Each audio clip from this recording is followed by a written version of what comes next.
সম্মানিত মসজিদের মুসল্লি, প্রশংসা আল্লাহর জন্য, শান্তি অবতীর্ণ হোক আল্লাহ রাসূলের উপর সাল্লাল্লাহু আলাইহি ওয়াসাল্লাম। আমরা বিগত 5-6 মাস থেকে এই মর্মে অবগত আছি যে আমরা করোনা ভাইরাসকে লক্ষ্য করে পবিত্রতার উপরে আলোচনা করে আসছিলাম। তার এক পর্যায়ে আমরা আলোচনা করছিলাম পবিত্রতা অর্জনের পরে 2 রাকাত সালাত। যেহেতু 2 রাকাত সালাত ছিল নফল সালাত, যার কারণে আমরা বিগত জুমায় আলোচনা করেছিলাম দিনে নফল সালাত। আজকে আমাদের আলোচনা হবে রাতে নফল সালাত। আমরা দিনে নফল সালাতের আলোচনায় বলেছিলাম যদি 4 রাকাত পড়ি তাহলে আমরা একসাথেও পড়তে পারি, 2 সালামেও পড়তে পারি। তবে রাতের সালাত তা নয়। আবু হুরায়রা রাদিয়াল্লাহু তাআলা আনহু বলেন, রাসূল সাল্লাল্লাহু আলাইহি ওয়াসাল্লাম বলেছেন, সালাতুল লাইলি মাসনা মাসনা, রাতের সালাত 2 রাকাত।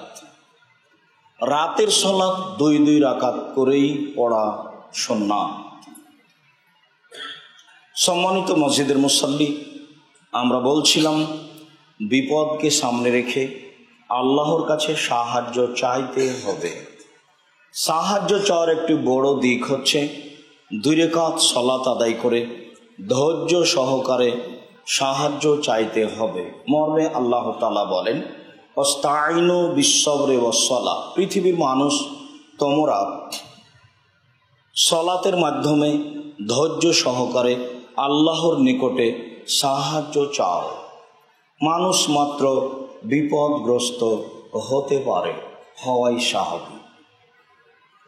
আল্লাহ তাআলা বলেন, ইয়া আইয়ুহাল্লাযীনা আমানু, হে বিশ্বাসীগণ, তোমরা যারা পরকালকে বিশ্বাস করো, ইস্তাইনু বিস-সাবরি ওয়াস-সালাহ, তোমরা আল্লাহর নিকটে সালাতের মাধ্যমে ধৈর্য সহকারে সাহায্য চাও। তিনি বলেন, ইন্নাল্লাহা মা'আস-সাবিরিন, নিশ্চয়ই আল্লাহ তাআলা ধৈর্যশীলদের সাথে আছে। বিষয়টি আমরা একাধিক দিন বলেছি, বিভিন্নভাবে বলার চেষ্টা করেছি। মানুষ ধৈর্যের পরিচয় দিতে পারে না। সামান্য সমস্যা হলেই ধৈর্যের চ্যুতি ঘটিয়ে প্রয়োজন যা তা বলে নেয়, প্রয়োজন যা তা করে নেয়। আসলে বিপদ আসলে ধৈর্য ধারণ করতে হবে, এ কথাই ঠিক। একজন বৃদ্ধা মহিলা রাস্তায় কান্নাকাটি করছিল। রাসূল সাল্লাল্লাহু আলাইহি সাল্লাম বললেন, তুমি কেন কাঁদছ? মহিলা বলল, ইলাইকান্নি, আপনি এখান থেকে সরে যান। আমি কেন কাঁদছি এইটা আপনার জানার কি প্রয়োজন? জেনেই বা আপনি কি করবেন? মুহাম্মদ সাল্লাল্লাহু আলাইহি সাল্লাম তাকে কিছু বললেন না, চলে গেলেন। কেউ তাকে বলল, আপনি কি চিনেন ইনি কে? না, আমি তো তাকে চিনি না। ইনি তো তিনি যিনি নবী বলে দাবি করছেন। বৃদ্ধা সেখানে গেল।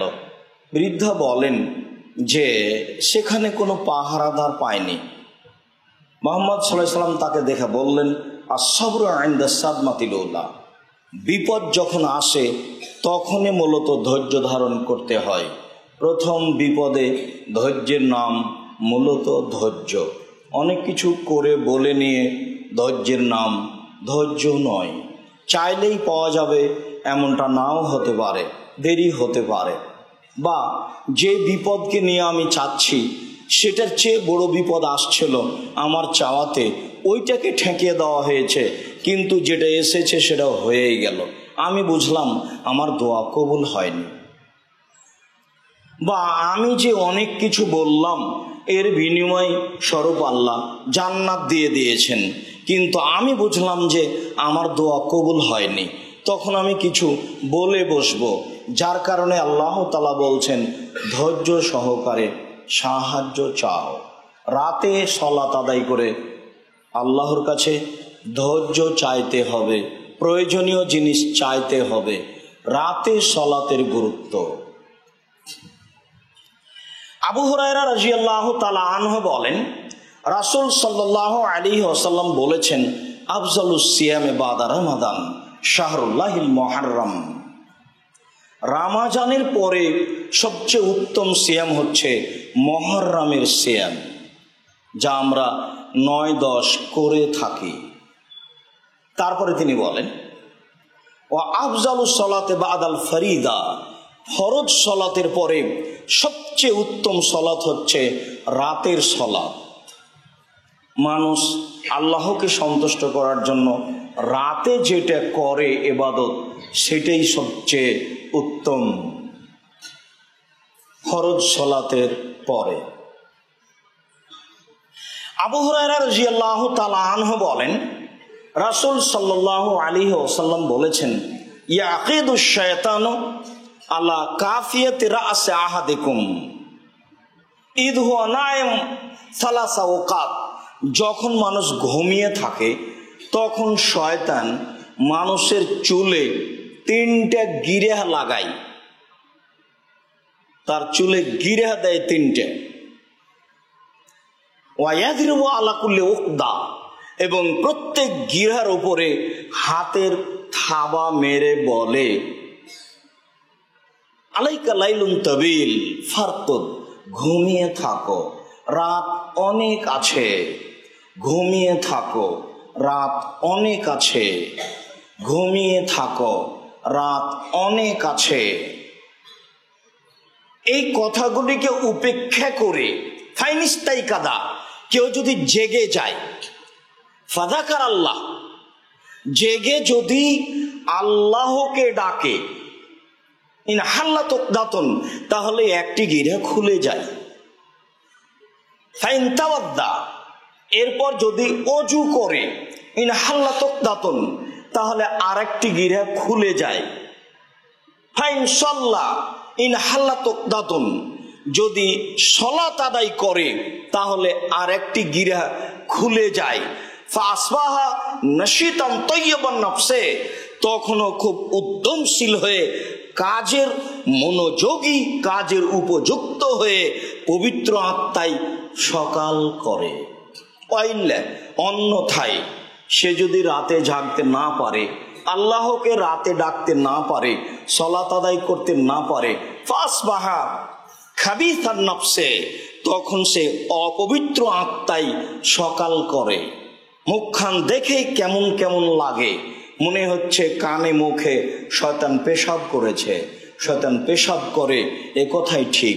হাদিস বুখারী মুসলিম।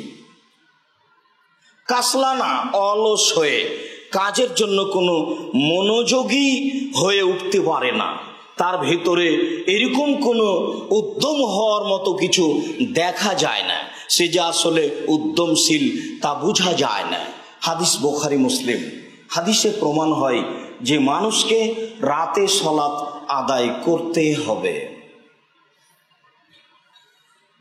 আবু হুরায়রা রাদিয়াল্লাহু তাআলা আনহু বলেন, রাসূল সাল্লাল্লাহু আলাইহি ওয়াসাল্লাম বলেছেন, ইয়ানজিলু রাব্বুনা তাআলা ইলা সামাই দুনিয়া হিনা ইয়াবকা ফুলুসুল লাইলিল আখিরা, যখন রাতের 3 ভাগের 2 ভাগ পার হয়ে যায়, তখন আল্লাহ তাআলা সপ্তম আকাশ থেকে প্রথম আকাশে নেমে আসেন। কিভাবে নেমে আসেন? পৃথিবীর সবচেয়ে বড় তিনি, আল্লাহ আকবার, তিনি সবচেয়ে বড়। আর আমরা সবাই জানি যে সপ্তম আকাশ সবচেয়ে বড়, আরশ তার চেয়ে বড়। তাহলে প্রথম আকাশ ছোট, কিভাবে তিনি নেমে আসেন? তাকে কিভাবে ধরবে? আঁটবে কি করে? ধরবে কি করে? যারা বলেছে নিরাকার, তাদের তো কোনো সমস্যা নেই, যেহেতু আকার নেই, কাজেই প্রথম আকাশই কি আর শেষ আকাশই কি, সব সমান। আল্লাহ সর্বদা মানুষের সাথে রয়েছে। সিদ্ধান্ত ভুল। তিনি তার আকৃতি অনুযায়ী সপ্তম আকাশ থেকে প্রথম আকাশে নেমে আসেন, এটাই চূড়ান্ত। আসে তার গতি অনুযায়ী, মায়ালিকুল্লাহু, তার জন্য যা শোভনীয়, যা সাজে। তিনি সর্বশক্তিমান, ওহু আলা কুল্লি শাইইন কাদির, তিনি সবকিছু করতে পারেন, তিনি সর্বশক্তিমান, তিনি যা ইচ্ছা তাই করেন, তার ইচ্ছা মতো আসেন, তার ইচ্ছা মতোই যান। এ কথাই ঠিক। তিনি বলেন, মায়াদুনি ফাস্তাজিবা লাহু, কে আমাকে ডাকে, যে আমাকে ডাকে আমি তার ডাকে সাড়া দিব। মায়াসআলুনি ফাউতিহু, কে আমার কাছে কিছু চাই, যে যা চাই আমি তাকে তাই দিয়ে দেব। মায়াস্তাগফিরুনি ফাগফির লাহু, কে আমার কাছে ক্ষমা ভিক্ষা চাই আমি তাকে ক্ষমা করে দেব। অফিরায়াতুন ইয়াবসুতু ইয়াদাইহি, অন্য এক বর্ণনায় এসেছে তিনি তার দুই হাতকে প্রশস্ত করে এ কথা বলতে থাকেন। তাহলে আকার আকৃতি আছে বলেই তো প্রশস্ত। যখন জাহান্নামীদেরকে জাহান্নামে দেওয়া হবে তখন বলা হবে জাহান্নাম তুমি কি পূর্ণ? তখন বলবে আর কি কিছু আছে? তাহলে আল্লাহ তাআলা পাখান ঢুকিয়ে দিবেন, তখন জাহান্নাম বলবে এখন আমি পূর্ণ, যথেষ্ট। হাদিস বুখারী মুসলিম। বোঝা যাচ্ছে যে আকার আকৃতি আছে। তার মতো তিনি হাত প্রশস্ত করে এই বাক্য বলতে থাকেন, কে কি চাই, যে যা চাই তাকে আমি তাই দিয়ে দিব। কে কিছু বলে, যা বলে সেটা আমি শুনবো। কে ক্ষমা ভিক্ষা চাই আমি তাকে ক্ষমা করে দিব। বিবরণে বোঝা যাচ্ছে যে মানুষকে রাতে উঠে কিছু বলতে হবে, কিছু চাইতে হবে। পৃথিবীর সকল পুরুষ নারীর জন্য একটি জীবনের গুরুত্বপূর্ণ কর্ম হচ্ছে রাতে উঠে তাকে কিছু বলা। অবশ্যই এশার সালাতের পরে পরে ঘুমিয়ে যেতে হবে। রাত 10টা হতে হতে ঘুমিয়ে যেতে হবে। তাহলে মানুষ রাত 3টে 2টাতে উঠতে পারে। 2টাতে ঘুমিয়ে আবার 3টে উঠবে, এমনটা হতে পারে না। এই নোংরা, ন্যাক্কারজনক, জঘন্য, বর্বর, অশোভনীয় নীতি রাত 2টা 3টায় ঘুমানো, গান বাজানো নিয়ে, বাদ্যযন্ত্র নিয়ে, টিভি সিনেমা নিয়ে সময় কাটিয়ে, গল্প গুজবে সময় কাটিয়ে এই রাত সকাল 7টা 8টা পর্যন্ত ঘুমিয়ে থাকা, এই নোংরা নীতি মানুষের ভিতরে থাকলে আল্লাহ তাআলা নেমে এসে মানুষকে যা বলেন এইটা মানুষ ধরতে পারবে না, আল্লাহকে মূল্যায়ন করতে পারবে না, যা বোঝা যায়। মুআয ইবনে জাবাল রাদিয়াল্লাহু তাআলা আনহু বলেন, রাসূল সাল্লাল্লাহু আলাইহি ওয়াসাল্লাম বলেছেন, মা মিন মুসলিমিন ইয়াবিতু আলা যিকরিন তাহিরান, যে কোনো পুরুষ নারী যখন ওযু অবস্থায় রাতে ঘুমায় আল্লাহকে ডেকে।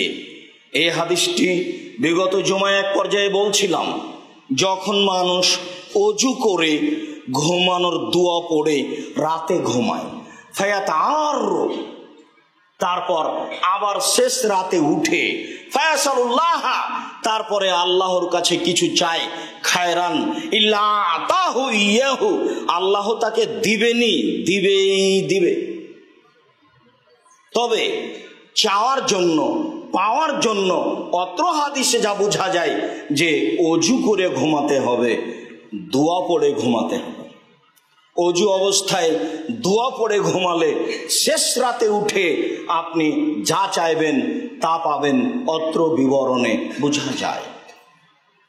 জাবের রাদিয়াল্লাহু তাআলা আনহু বলেন, সামি'তু রাসূলুল্লাহ সাল্লাল্লাহু আলাইহি সাল্লাম ইয়াকুল, আমি রাসূল সাল্লাল্লাহু আলাইহি সাল্লামকে বলতে শুনেছি, তিনি বলছিলেন, ইন্না ফিল লাইলি লাসা, অবশ্যই রাতে একটি সময় রয়েছে, লা ইউফিকুহা আব্দুল মুসলিম, যে কোনো পুরুষ, যে কোনো নারী যখন সেই সময়ের মুখামুখি হয়, যে কোনো পুরুষ, যে কোনো নারী যখন সেই সময়ের মুখামুখি হয়, ইয়াসআলুল্লাহ ফিহা খায়রান মিন আমরি দুনিয়া ওয়াল আখিরা, এবং সেই সময়ে চাই ইহকালের কল্যাণ, পরকালের কল্যাণ, যে কোনো কিছু ভালো, ইহকালের ভালো, পরকালের ভালো, যে কোনো কিছু ভালো, ইহকালের ভালো, পরকালের ভালো চাই, ইল্লা আতাহু ইয়াহু, আল্লাহ তাকে দিবেনি, দিবে। হাদিস সহিহ। তাহলে বোঝা যাচ্ছে যে রাতে একটা সময় আছে, সেইটা শেষ রাতে উঠে তাকে কিছু বলতে হবে যেটা তিনি চান। আর আমরা জানি যে রাসূল সাল্লাল্লাহু আলাইহি ওয়াসাল্লাম বলেছেন, আল্লাহর কাছে কিছু চাইলে তিনি খুশি হন, আর না চাইলে অসন্তুষ্ট হন।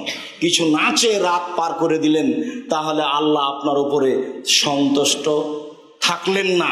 আর চাইবেন, যত চাইবেন তত খুশি, যত চাইবেন তত খুশি, যত চাইবেন তত খুশি। মুখ বন্ধ রাখবেন অসন্তুষ্ট। বোঝা যাচ্ছে যে রাতের শেষে উঠে আমাদেরকে আল্লাহকে কিছু বলতে হবে।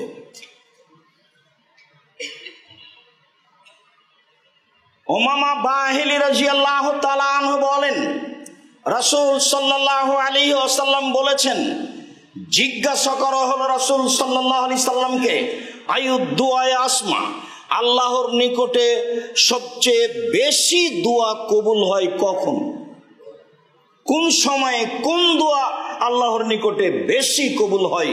তখন রাসূল সাল্লাল্লাহু আলাইহি সাল্লাম বললেন, জাওফাল লাইলিল আখিরা ও দুবুরা সালাতিল মাকতুবা, শেষ রাতে আল্লাহর কাছে কিছু চাইলে এটা বেশি কবুল হয় এবং ফরজ সালাতের পরে চাইলে বেশি কবুল হয়। তখন মানুষ বুঝে নিয়েছে, এই দেখেন হাত তুলে দোয়া করতে হবে।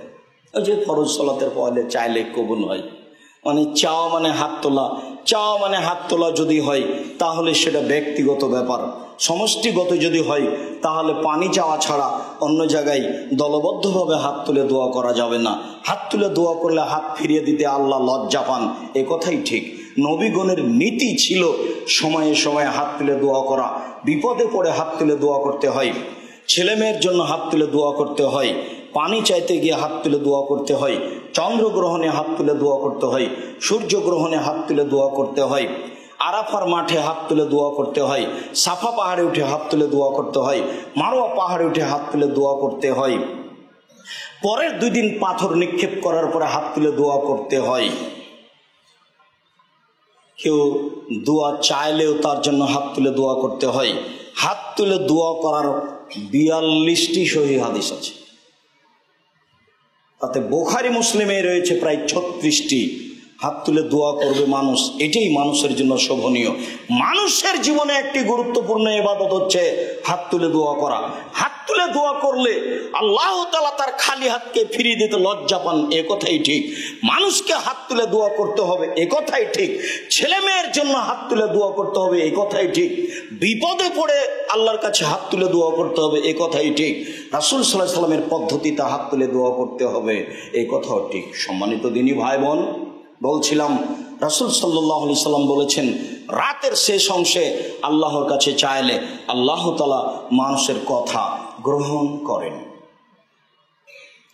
আমর ইবনে আব্বাস রাদিয়াল্লাহু তাআলা আনহু বলেন, রাসূল সাল্লাল্লাহু আলাইহি ওয়াসাল্লাম বলেছেন, আকরাবু মা ইয়াকুনু রাব্বু মিনাল আবদে ফি আখিরিল লাইলে, আল্লাহ তাআলা মানুষের সবচেয়ে নিকটে হন শেষ রাতে।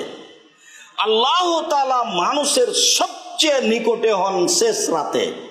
আল্লাহ তাআলা মানুষের সবচেয়ে নিকটে হন শেষ রাতে। তাহলে কিছু বললে শেষ রাতেই বলতে হচ্ছে। উমামা বাহিলি রাদিয়াল্লাহু তাআলা আনহু বলেন, রাসূল সাল্লাল্লাহু আলাইহি ওয়াসাল্লাম বলেছেন, আলাইকুম বিকিয়ামিল লাইলে, পৃথিবীর মানুষ তোমাদের শেষ রাতে উঠে ইবাদত করা জরুরি। অবশ্যই তা ফরজ নয়। পৃথিবীর মানুষ, পুরুষ নারী, রাতের শেষ অংশে উঠে তোমাদের ইবাদত করা জরুরি। ফাইন্নাহু তাবুস সালিহিনা কাবলাকুম, অতীতে যত ভালো মানুষ চলে গেছে, নবী রাসূল পরহেজগার মানুষ, তাদের নীতি ছিল রাতে উঠে ইবাদত করা। পৃথিবীতে যত নবী রাসূল ভালো মানুষ চলে গেছেন, তাদের নীতি ছিল শেষ রাতে উঠে ইবাদত করা। অতীতে যত নবী রাসূল ভালো মানুষ চলে গেছেন, তাদের নীতি ছিল শেষ রাতে উঠে ইবাদত করা। মানুষকে শেষ রাতে উঠে ইবাদত করতে হবে, এটা মানুষের জীবনে একটি জরুরি গুরুত্বপূর্ণ কাজ। তিনি বলেন, অহুয়া কুরবাতুন লাকুম ইলা রাব্বিকুম, শেষ রাতে আল্লাহকে কিছু বললে সে আল্লাহর নিকটে হয়ে যায়। শেষ রাতের ইবাদতের মাধ্যমে মানুষ আল্লাহর নিকটে হয়ে যায়। ওয়া মুকাফফারাতুল লিসায়াত, শেষ রাতে উঠে কিছু বললে পাপ ক্ষমা হয়ে যায়। ওয়া মানহাতুন আনিল ইসমে, শেষ রাতে উঠে কিছু বললে মানুষ পাপ থেকে দূরে সরে যায়। মানুষ যদি শেষ রাতে উঠে ইবাদত করতে শিখে তাহলে আল্লাহ তার নিকটে হয়ে যাবেন। মানুষ যদি শেষ রাতে উঠে ইবাদত করতে পারে তাহলে মানুষের পাপ মিটে যাবে। মানুষ যদি শেষ রাতে উঠে ইবাদত করতে পারে তাহলে মানুষ নিজেই পাপ কাজ থেকে দূরে সরে যাবে। সম্মানিত দিনী ভাই বোন, আমরা বলছিলাম রাসূল সাল্লাল্লাহু আলাইহি সাল্লামের শেষ রাতে উঠে ইবাদত করা, বলছিলাম নফল সালাত। রাসূল সাল্লাল্লাহু আলাইহি সাল্লাম উঠে কি বলতেন এইটা আমাদের জানা জরুরি। সেই অনুপাতে আল্লাহ আমাদের আমল করার তৌফিক দান করুক। আল্লাহুম্মা আমিন।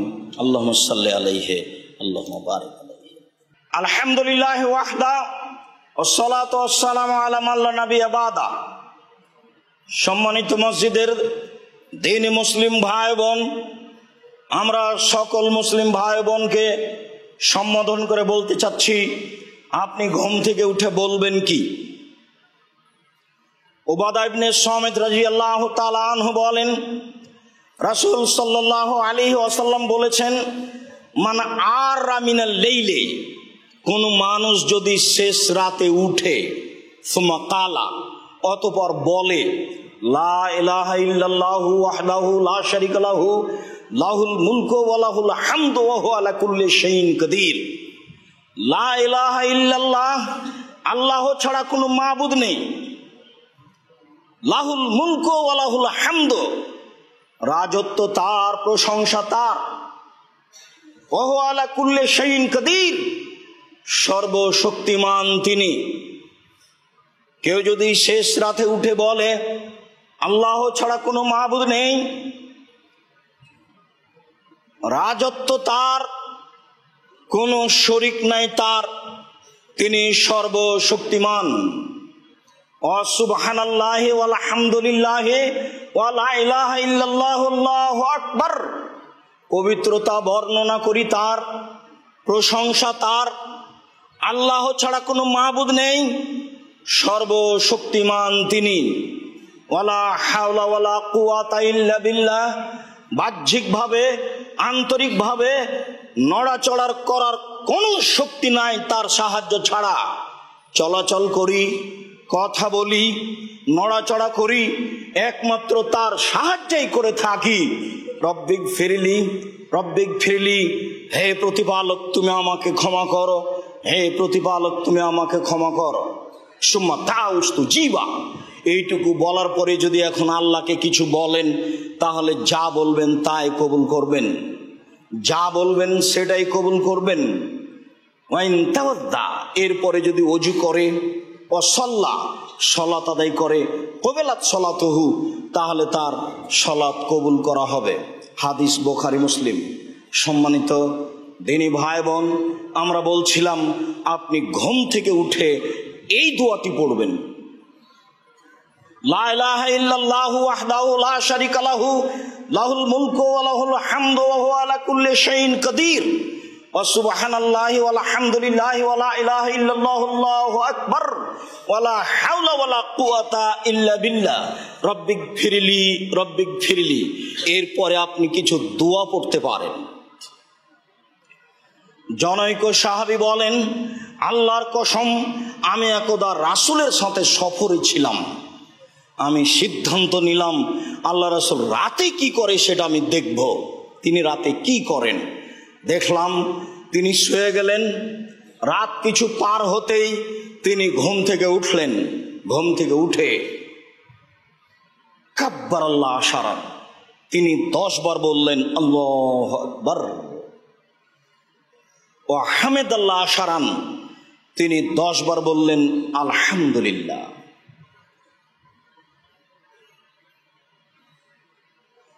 ও কাব্বারা লা ইলাহা ইল্লাল্লাহ আশারান, তিনি লা ইলাহা ইল্লাল্লাহ বললেন 10 বার। ওয়াকালা আস্তাগফিরুল্লাহ আশারান, তিনি আস্তাগফিরুল্লাহ বললেন 10 বার। অন্য এক বর্ণনায় এসেছে যে তিনি বললেন আল্লাহুম্মা ইন্নী আউযু বিকা মিন যিকিদ দুনিয়া ওয়া যিকি ইয়াউমুল কিয়ামা 10 বার। তিনি বললেন সুবহানাল মালিকিল কুদ্দুস 10 বার। সম্মানিত দ্বীনি ভাই বোন, এই সুবহানাল মালিকিল কুদ্দুস 10 বার বলার যে সিরিয়াল রয়েছে, এ হাদিসের প্রতি আমল করা যাবে না। আল্লাহুম্মা ইন্নী আউযু বিকা মিন যিকরিদ দুনিয়া ওয়া যিকরি ইয়াউমিল কিয়ামা, এইটা যে 10 বার বলার কথা রয়েছে, এই হাদিসের প্রতি আমল করা যাবে না, এ হাদিস ঠিক নয়। তাহলে আমরা এই দুইটি তাসবিহ বাদ দিয়ে আগের তাসবিহগুলি 10 বার করে বলতে পারি ঘুম থেকে উঠে, যা সহিহ হাদিস দ্বারা প্রমাণিত হয়। ইবনে আব্বাস রাদিয়াল্লাহু তাআলা আনহু বলেন, আমি রাসূল সাল্লাল্লাহু আলাইহি সাল্লামের বিছানায় শুয়েছিলাম, তার স্ত্রী মায়মুনা হচ্ছেন আমার খালা, আমি আমার খালার বিছানায় আড়াআড়ি শুয়ে গেছিলাম, লম্বা লম্বি না শুয়ে। রাসূল সাল্লাল্লাহু আলাইহি সাল্লাম ঘুমিয়ে গেলেন। এক পর্যায়ে তিনি ঘুম থেকে উঠে আকাশের দিকে মুখ করে তিনি পড়লেন সূরা আল ইমরানের শেষ রুকু। আমরা গত জুমায় বলছিলাম আল ইমরানের শেষ রুকুর প্রথম 10 আয়াত, মূলত প্রথম 10 আয়াত না, তা ছিল প্রথম 5 আয়াত। এক বর্ণনায় এসেছে তিনি সূরা আল ইমরানের শেষ রুকু পড়লেন, আর এক বর্ণনায় এসেছে তিনি আল ইমরান সূরার শেষ রুকুর প্রথম 5 আয়াত পড়লেন, ইন্না ফি খালকিস সামাওয়াতি ওয়াল আরদ, এখান থেকে শুরু করে ইন্নাকা লা তুখলিফুল মিয়াদ পর্যন্ত এই 5 আয়াত তিনি পড়লেন। সম্মানিত দিনী ভাই বোন, রাসূল সাল্লাল্লাহু আলাইহি সাল্লাম ঘুম থেকে উঠে এই সূরা আল ইমরানের শেষ রুকুর 5 আয়াত পড়তেন অথবা পুরো শেষ রুকু পড়তেন। আমাদেরকে অন্তত সূরা আল ইমরানের শেষ রুকুর প্রথম 5 আয়াত মুখস্থ করার জন্য প্রাণপণে চেষ্টা করতে হবে। ইবনে আব্বাস রাদিয়াল্লাহু তাআলা আনহু বলেন, ইযা কামা রাসূলুল্লাহ সাল্লাল্লাহু আলাইহি সাল্লাম মিনাল লাইলি ইয়াতাহাজ্জাদ, যখন রাসূল সাল্লাল্লাহু আলাইহি সাল্লাম তাহাজ্জুদ পড়ার জন্য রাতে উঠতেন, কালা তিনি বলতেন, আল্লাহুম্মা লাকাল হামদ, হে আল্লাহ প্রশংসা তোমার, আনতা কাইয়ুমুস সামাওয়াতি ওয়াল আরদি ওমান ফিহিন্না, আকাশ জমিন এবং আকাশ জমিনের ভিতরে যা কিছু আছে সব কিছুর রক্ষক প্রতিষ্ঠাকারী তুমি, প্রতিষ্ঠা করেছ তুমি, সৃষ্টি করেছ তুমি, রক্ষক তুমি। আলাকাল হামদু আনতা নূরুস সামাওয়াতি ওয়াল আরদ, প্রশংসা তোমার, তুমি আকাশ জমিন, আমান ফিহিন্না, আকাশ জমিনের মধ্যে যা কিছু রয়েছে সব কিছুর আলো তুমি। ওয়ালাকাল হামদু, প্রশংসা তোমার, আনতা মালিকুস সামাওয়াতি ওয়াল আরদ ওমান ফিহিন্না, আসমান জমিন এবং আসমান জমিনের মধ্যে যা কিছু রয়েছে সব কিছুর মালিক তুমি। ওয়ালাকাল হামদু, প্রশংসা তোমার, আনতাল হাক্ক, তুমি তো সত্য, ওয়া ওয়াদাকাল হাক্ক, তোমার ওয়াদা সত্য, ওয়া লিকাউকা হাক্কুন, তোমার সাক্ষাৎ বিচার মাঠে হবে এইটা সত্য, ওয়া কাউলুকা হাক্কুন, তুমি যা বলেছ তোমার বাণী সত্য, বিচার মাঠে সাক্ষাৎ হবে, ফলাফল হবে, আমি সব কিছু করেছি, তোমার বাণী সত্য। অল জান্নাত হাক্কুন, জান্নাত সত্য, অন্নার হাক্কুন, জাহান্নাম সত্য, অন্নাবিউনা হাক্কুন, নবীগণ সত্য, ও মুহাম্মাদুন হাক্কুন, মুহাম্মদ নবী সত্য, ওয়াসসাআতু হাক্কুন, কিয়ামত সত্য, কিয়ামত হবেই। আল্লাহুম্মা লাকা আসলামতু ইলাইকা, হে আল্লাহ আমি তোমার নিকটে সমর্পণ করলাম নিজেকে, অবেকামান্ত আমি তোমাকে মেনে নিয়েছি, ওয়া আলাইকা তাওয়াক্কালতু, আমি তোমার উপরে ভরসা করেছি, অবেকানাব্দ ওয়া ইলাইকা আনাব্দ, আমি তোমার নিকটে ফিরে গেছি, অবেকা খাসান্ত, আমার শত্রুর সাথে মোকাবেলা করে থাকি তোমার সাহায্যে, ও হাকামতে এলাইকা, বিচার আচার সবকিছু পেশ করে থাকি তোমার নিকটে। শত্রুর মোকাবেলা করে থাকি তোমার সাহায্যে, বিচার আচার সবকিছু পেশ করে থাকি তোমার নিকটে। যেহেতু সবকিছু করে থাকি, সমস্ত প্রশংসায় তোমার, দীর্ঘ সময় ধরে তোমার ব্যাপারে আমি যা বললাম, এবার তুমি শোনো। ফাগফিরলি, আমাকে ক্ষমা করো। এতক্ষণ পর্যন্ত এই জন্যই তো বললাম, ফাগফিরলি, ক্ষমা করো। বেকামান্ত ফাগফিরলি মা কাদ্দামত, আমি যা আমার জীবনে আগে করেছি সব ক্ষমা করে দাও। অমা আখারত, আমি যা পরে করেছি সব ক্ষমা করে দাও। অমা আসরারত, আমি যা গোপনে করেছি সব ক্ষমা করে দাও। অমা লান্ত, আমি যা প্রকাশ্যে করেছি সব ক্ষমা করে দাও। অমান তা আলাম বিহি মিন্নি, আমার ব্যাপারে যত তুমি জানো আমার তো মনে নেই। আমার ব্যাপারে যত তুমি জানো আমার তো মনে নেই, সব কিছু তুমি ক্ষমা করে দাও। আল্লাহুম্মা আনতাল মুকাদ্দিম, তুমি আগে থেকে আছো। আনতাল মুআখির, তুমি চিরদিন থাকবে, শেষেও তুমি থাকবে। লা ইলাহা ইল্লা আনতা, তুমি ছাড়া কোনো মাবুদ নেই। ওয়া লা ইলাহা গায়রুকা, আর তুমি ব্যতীত সত্য কোনো মাবুদ নেই। রাসূল সাল্লাল্লাহু আলাইহি সাল্লাম এই দোয়া পড়তেন রাতে উঠে। লম্বা হয়ে গেল, হাদিস বুখারী মুসলিম। মুখস্থ করার চেষ্টা করতে হবে, সবাইকে করতে হবে। ছাত্রদের জন্য জরুরি, ওরা বাধ্য করতেই হবে যে কোনো মূল্যে। মুরব্বির পক্ষে সম্ভব না হলে অন্তত যারা যুবক মানুষ তাদেরকে মুখস্থ করতে হবে, এটা অসম্ভবের কিছু নেই। রাসূল সাল্লাল্লাহু আলাইহি সাল্লাম ঘুম থেকে উঠে এত গুরুত্বপূর্ণ দোয়া বলতেন। তাহাজ্জুদ সালাতের পূর্বে আপনি এটাকে সানা হিসাবে ব্যবহার করতে পারেন, উঠেই সানা হিসাবে বলেন, নইলে ঘুম থেকে উঠে বলেন। আর আয়াত পড়ার সময়তে আকাশের দিকে লক্ষ্য করবেন। আকাশের দিকে লক্ষ্য করে আল্লাহ তাআলা পড়লেন, ইন্না ফি খালকিস সামাওয়াতি ওয়াল আরদ ওয়াখতিলাফিল লাইলি ওয়ান নাহার লাআয়াতিন লিউলিল আলবাব। আকাশ জমিনের সৃষ্টিতে, সব কিছুর সৃষ্টিতে এতে আল্লাহর নিদর্শন রয়েছে। কে জানবে, কে বুঝবে? এত বড় বিশাল কোরআন, এতে কি আছে কে একটু বুঝে না। এই বিশাল কোরআনে যেখানে সেখানে আছে তার ক্ষমতা।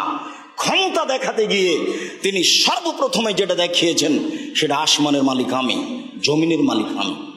তারপরে যেটা দেখিয়েছেন সূর্য চলে আমার আদেশে, চন্দ্র চলে আমার আদেশে। তারপরে দেখিয়েছেন রাত আসে আমার আদেশে, দিন যায় আসে আমার আদেশে। তারপরে তিনি দেখিয়েছেন যে বৃষ্টি দিয়ে অনাবাদ জায়গাতে ঘাস গজায় আমি। তারপরে তিনি দেখিয়েছেন বড় বড় সম্প্রদায় শক্তিশালী আদ সামুদ ফেরাউনকে ধ্বংস করে দিয়েছি আমি, এটা আমার ক্ষমতা। শুধু ক্ষমতার ক্ষমতা, পুরো কোরআন মাজিদে ক্ষমতা দেখিয়ে ভর্তি করে দিয়েছে। আর যেটা দ্বিতীয় দেখিয়েছেন সেটা রহমান রাহিম, গাফুর গাফফার সাত্তার। শুধু রহমান, শুধু রাহিম, শুধু গাফুর, শুধু গাফফার।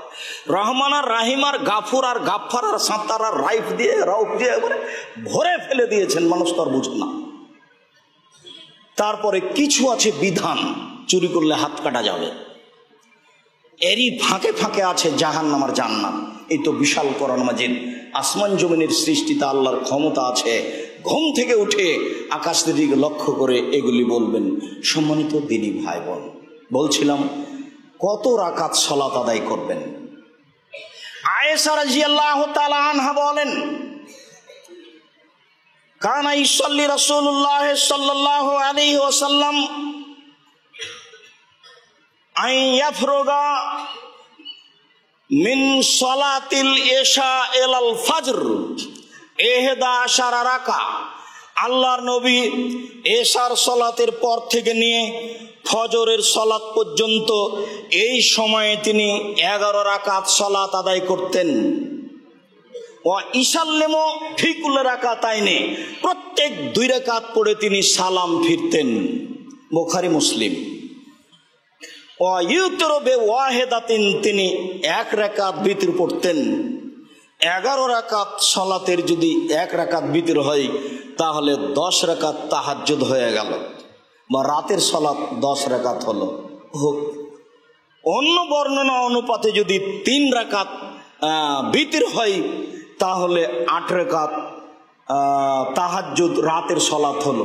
এই কারণে আরবি বিদ্বানগণ বলেন যে প্রত্যেক 2 রাকাতের পরে তিনি সালাম ফিরতেন, মানে শেষের 3 রাকাত বিতর, তবে 2 রাকাত বিতর পড়ে সালাম ফিরেছেন।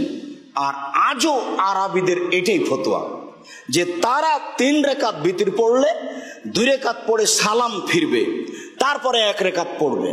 তবে একটানা 3 রাকাত বিতর পড়বে, এই হাদিসও সহিহ, যেটা আমরা আমল করে থাকি। আর 3 রাকাত বিতর পড়লে 2 রাকাত পড়ে আত্তাহিয়াত পড়তে হবে, তারপরে 1 রাকাত পড়তে হবে, যেটা আমার মাযহাবী ভাইয়েরা করছে। এই হাদিস জাল, মানুষের বানানো, এমনিতেই চলছে। মাঝাবি ধর্ম বহু অংশে এমনিতেই চলে, তার এটা একটা অংশ। আল্লাহ মাফ করো, তুমি সর্বশক্তিমান। মানুষগুলি তোমার রাসূলের নীতিতে, কোরআন এবং সহিহ হাদিসের নীতিতে নিয়ে চলে আসো, তুমি তো পারো। আয়েশা রাদিয়াল্লাহু তাআলা আনহা বলেন, মাকা রাসূলুল্লাহ সাল্লাল্লাহু আলাইহি সাল্লাম ইয়াজিদু ফি রমাদান ওয়া ফি গায়রিহি আলা 11 রাকা। আয়েশা রাদিয়াল্লাহু তাআলা আনহা বলেন, রাসূল সাল্লাল্লাহু আলাইহি সাল্লাম রমাজান এবং অন্য মাসে 11 রাকাতের বেশি পড়তেন না। ইসল্লি আরবান, তিনি প্রথমে 4 রাকাত পড়তেন।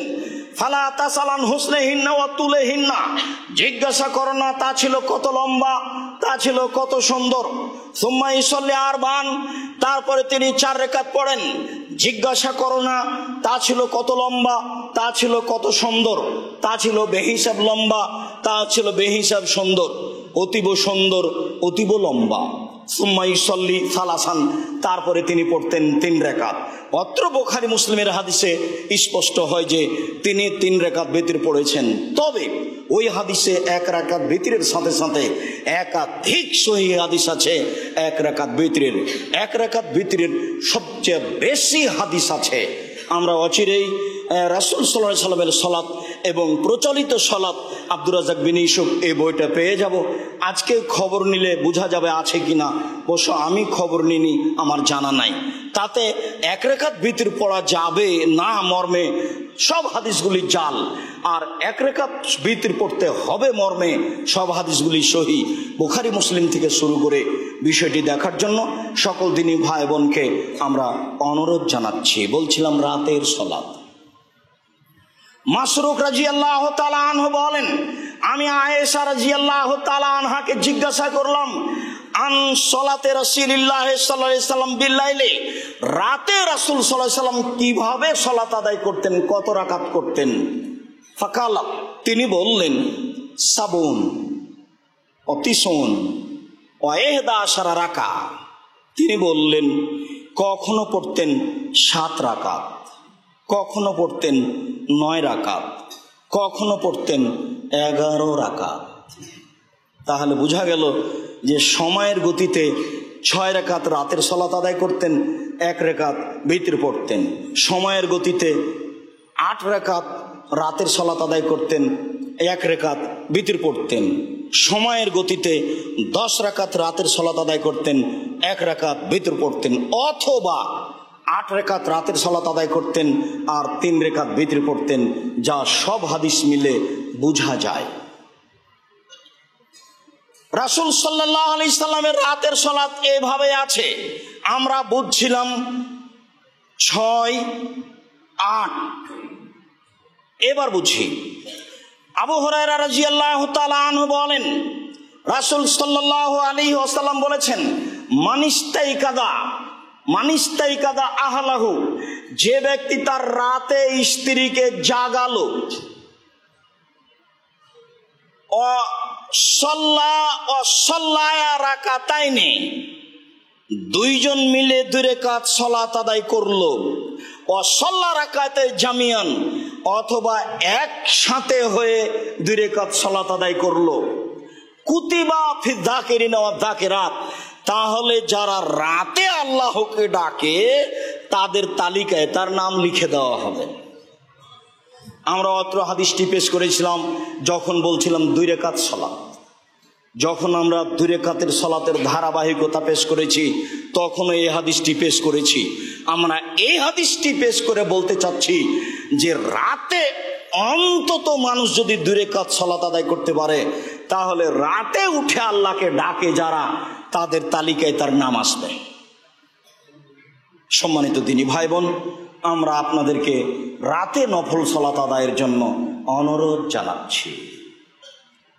8 রাকাত রাতের সালাত, 1 রাকাত বিতর, 8 রাকাত রাতের সালাত, 3 রাকাত বিতর। একাধিক সহিহ হাদিস মর্মে রাতের সালাত আদায়ের জন্য অনুরোধ জানাচ্ছি। সময়ের গতিতে 6 রাকাত, সময়ের গতিতে 2 রাকাত, অন্তত 2 রাকাত সালাত আদায় করতে পারলে আপনার নামটা আল্লাহকে রাতে যারা ডাকে তাদের তালিকাভুক্ত করা হবে। তখন হবে এটা আপনার বিশাল পাওয়া। পরের জরুরি কথা, যদি ফজর হয়ে যায় করতে না পারি তাহলে কি করব? আবু হুরায়রা রাদিয়াল্লাহু তাআলা আনহু বলেন, রাসূল সাল্লাল্লাহু আলাইহি ওয়াসাল্লাম বলেছেন, মান নামা আন বিরদিহি আও আন শাইন মিনহু, কেউ যদি তার নির্ধারিত ইবাদত থেকে রাতে ঘুমিয়ে যায়, রাতে উঠতে না পারে বা এরকম কিছু ঘটে যায়, ফাকারাহু ফিমা বাইনা সালাতিল ফাজরে এলা সালাতি যোহর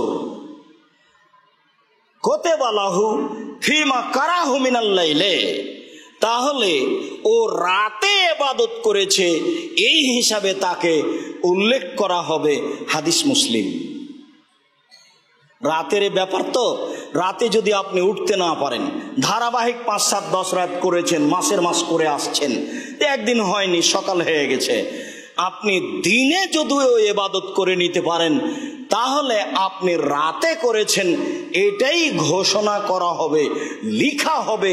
এই কথা মুহাম্মদ সাল্লাল্লাহু আলাইহি ওয়াসাল্লাম বলেন। হাদিস মুসলিম। বোঝা গেল না মনে হয়? তাহলে তো আপনার নিরাশার কিছু নেই। আর যদি একেবারেই নিরাশ হন যে আমি রাতে উঠতেই পারবো না, তাহলে আপনি ভিতর রাখিয়েন না, ভিতরে আপনি পড়ে নেবেন। আর যদি রাখেন, যখনই ঘুম ভেঙেছে, যখনই দেখছেন সকাল হয়ে গেছে, তাহলে উঠে 2 রাকাত না, উঠে 1 রাকাত ভিতর আগে ভিতর পড়বেন। আর যদি থেকে যাই, ইবাদতের সময় পার হয়ে গেছে, রাতের থাক, ফজরের সালাতের পর থেকে নিয়ে, মানে সূর্য ওঠার পর থেকে নিয়ে জোহর পর্যন্ত সময় আপনার থাকলো, এই সময় আপনি ওই সালাত, ওই ইবাদত, ওই তাসবিহ, ওই জিকির আজকার, ওই কোরআন তেলাওয়াত করে নেবেন। সম্মানিত দিনী ভাই বোন, সম্ভবপর কম ইবাদত করেন। আবু হুরায়রা রাদিয়াল্লাহু তাআলা আনহু বলেন, রাসূল সাল্লাল্লাহু আলাইহি ওয়াসাল্লাম বলেছেন, আফজালুল আমাল ইলাল্লাহ আদওয়ামুহু ওয়া ইন কাল্লা, সবচেয়ে উত্তম ইবাদত যেটা মানুষ নিয়মিত করে তা একেবারেই কম থেকে কম হোক না কেন। আল্লাহর নিকটে সবচেয়ে প্রিয় ইবাদত, আল্লাহর কাছে সবচেয়ে পছন্দনীয় ইবাদত যেটা সর্বদা চলে, কম থেকে কম হোক না কেন। বুখারী মুসলিম। তাহলে একদিনই সূরা বাকারা পড়ে নেওয়ার সিদ্ধান্ত নিলেন, আর পরের দিন 7 দিন নেই, এই কথা নয়। ইবাদতের উপরে টিকে থাকা খুব কঠিন। ফাইযা ফারাগতা ফানসাব ওয়া ইলা রাব্বিকা ফারগাব। মুহাম্মদ সাল্লাল্লাহু আলাইহি সাল্লাম, আপনি যখন দুনিয়াবি কাজ থেকে অবসর হবেন তখন আপনি কঠোর শ্রমে আত্মনিয়োগ করুন। ইবাদতকে আল্লাহ বলছেন কঠোর, কঠিন জিনিস, অত সহজ নয়। আপনি হালকা মনে করছেন, অভ্যাসী হয়ে গেছেন বলে হালকা মনে করছেন, তা নয়।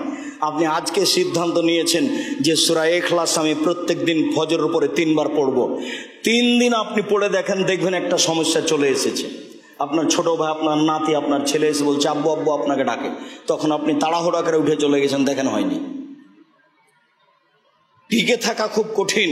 এই জন্য রাসূল সাল্লাল্লাহু আলাইহি ওয়াসাল্লাম বলছেন সবচেয়ে উত্তম আমল হচ্ছে অবিরাম বহাল রাখা, সর্বদা বহাল রাখা, কম হলেও যেটা আল্লাহ তাআলা পছন্দ করেন। মর্মে সকল দিনই ভাই বোনকে আমরা রাতে নফল সালাত আদায়ের জন্য অনুরোধ জানাচ্ছি অন্তত 2 রাকাত। যেহেতু রাতের ইবাদত আল্লাহ বেশি পছন্দ করেন, তিনি হাত প্রশস্ত করে দিতে চান, ক্ষমা করতে চান। অতএব রাতের যে কোনো অংশে উঠে নিজের সমস্যা, ছেলে মেয়ের সমস্যা, সব কথাগুলি আল্লাহর দরবারে পেশ করি। ছেলে মেয়ে আমাকে গালি দিয়েছে, মেরেছে, এর জন্য অভিশাপ করবেন না। আপনি তাড়াহুড়া করে অজু করে 2 রাকাত সালাত আদায় করে আল্লাহকে বলেন, আমি তো ছেলে এমনটা চাইনি, না ছেলে আমাকে মেনে চলবে এটাই চেয়েছি, তুমি আমাকে ছেলে ফিরিয়ে দাও। কান্নাকাটি করে ওখানে বলেন, এ কথা কেন আপনি বললেন? তোকে ত্যায্যপুত্র করলাম, তোকে ত্যায্যপুত্র করলাম, তোকে ত্যায্যপুত্র করলাম, এ কথা বলছেন কেন? এটা ঠিক নয়। সম্মানিত দিনী ভাই বোন, মানুষ মাত্র বিপদে থাকে, মর্মে রাতে উঠে নফল সালাত আদায়ের জন্য অনুরোধ জানাচ্ছিলাম। নফল সালাত আদায়ের জন্য গুরুত্বপূর্ণ নীতি পেশ করেছি। অজু করে দোয়া পড়ে শুইবেন, এবার রাতে উঠে অজু করে 2 রাকাত সালাত আদায় করে যা বলবেন সেটাই গ্রহণ হবে বলে একাধিক হাদিস বোঝা যায়। মর্মে সকল দিনী ভাই বোনকে আমল করার জন্য অনুরোধ জানিয়ে দ্বিতীয় অনুরোধ জানাচ্ছি, আমার মনে বড় স্বাদ এদেশের মাটিতে উন্নত মানের প্রতিষ্ঠান গড়বই ইনশাল্লাহ। সেটা আপনাদের জামিয়া সালাফে ডাঙ্গিপাড়া কবা রাজশাহী, জামিয়া সালাফে রূপগঞ্জ নারায়ণগঞ্জ ঢাকা। প্রতিষ্ঠান যত সামনের দিকে বাড়ে তত সামাজিক সমস্যা, বিপদ আপদ বেশি হয়ে নেমে আসে, এ কথাই ঠিক। মর্মে বিপদ আপদ সমস্যা যেন আমাদের ক্ষতি না করতে পারে, মর্মে আপনারা আন্তরিকভাবে দোয়া করবেন, বলবেন আল্লাহ তুমি জামিয়া সালাফিকে কবুল করো। তৃতীয় জরুরি অনুরোধ, আমি আপনাদেরকে জোরালোভাবে অনুরোধ জানিয়েছি, প্রতি জুমাই বাইতুল হাম জামে মসজিদে নিজে, আত্মীয় স্বজন, খালা ফুফু, বোন খালা, ভাই যারা আছে তাদেরকে ডেকে নিয়ে আসার চেষ্টা করবেন। কেননা আমরা আপনাদেরকে বিষয়ভিত্তিক অতীব গুরুত্বপূর্ণ আলোচনা শোনাই বলে আমাদের আশাবাদী, আমরা আশা রাখি এসব কথা মানুষের কাজে আসবে বলে আমরা আশাবাদী। সাথে সাথে যখনই বাড়ি থেকে বের হবেন তখন 2টা 10টা 20টা 5টা 50টা টাকা হাতে করে বের হবেন। যার কারণে আমি সকল ছাত্র শিক্ষককে বলেছি যে তোমরা তো সব টাকা পয়সা খেয়ে শেষ করছো, জুমার দিন যখনই মসজিদে আসবে তখনই খেয়াল করে 5টা টাকা পকেটে নিয়ে বের হবে। যখনই তোমার সামনে দিয়ে কোটাটা পার হচ্ছে তখনই তুমি টাকাটা সেখানে দিয়ে দাও। তাহলে তুমি দান করো, এটা তোমার মনটার ভিতরে থাকবে একটা কাজ, আর তোমার মনটা প্রশস্ত হবে, আল্লাহ তোমাকে কবুল করবে। আমি একাধিক দিন বলেছি পৃথিবীতে সবচেয়ে শক্তিশালী ইবাদত হলো দান। দান করার একটা খেয়াল থেকে যাবে, আল্লাহ যদি কবুল করেন তাহলে পরবর্তীতে যখন পয়সা উপার্জন করতে শিখবা তখন আল্লাহ এ দানের হাতটাকে আরো প্রশস্ত করে দিবেন। যেহেতু সঠিক জায়গার দান, সঠিক জায়গায় দান করার একটি এদেশে সবচেয়ে বড় মাধ্যম জামিয়া সালাফের ডাঙ্গিপাড়া কবা রাজশাহী, জামিয়া সালাফের রূপগঞ্জ নারায়ণগঞ্জ ঢাকা। সাথে সাথে আরও আপনাদের জন্য উত্তম জায়গা হচ্ছে বাইতুল হাম জামে মসজিদ, শিরক বেদাত মুক্ত এদেশের সঠিক আকীদা আদর্শের সবচেয়ে বড় মসজিদ বাইতুল হাম জামে মসজিদ। সেই মসজিদে দান করার জন্য সব সময় আগ্রহী থাকবেন। বাড়ি থেকে বের হওয়ার সময়তে কিছু টাকা কম হোক বেশি হোক নিয়ে বের হবেন। এরপরে জামিয়া সালাফের পক্ষ থেকে যত বই পুস্তক বের হয়, জামিয়া সালাফের পক্ষ থেকে আল ইতেশাম অনলাইন টিভি চালু আছে, তাতে প্রশ্ন উত্তর আসে। আমরা আপনাদের দিনই সেবা করার জন্য জীবন বাজি রেখে দিনরাত চেষ্টা চালিয়ে যাচ্ছি। আপনারা যদি এইগুলো গ্রহণ করেন, উপভোগ করেন, তাহলে ইহকাল পরকালে সফল হবেন ইনশাল্লাহ। এ আশা রেখে সকল দিনই ভাই বোনকে এইগুলি গ্রহণ করার জন্য অনুরোধ জানাচ্ছি।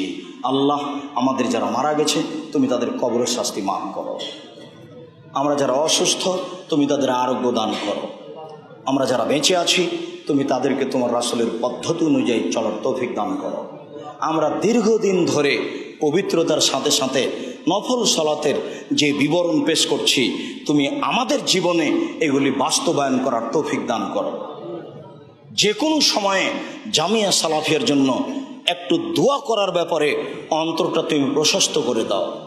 এই ব্যাপারে তোমার দরবারে জোরালো দাবি দাওয়া দোয়া রেখে আজকের জুমার খুতবা এখানেই শেষ করলাম।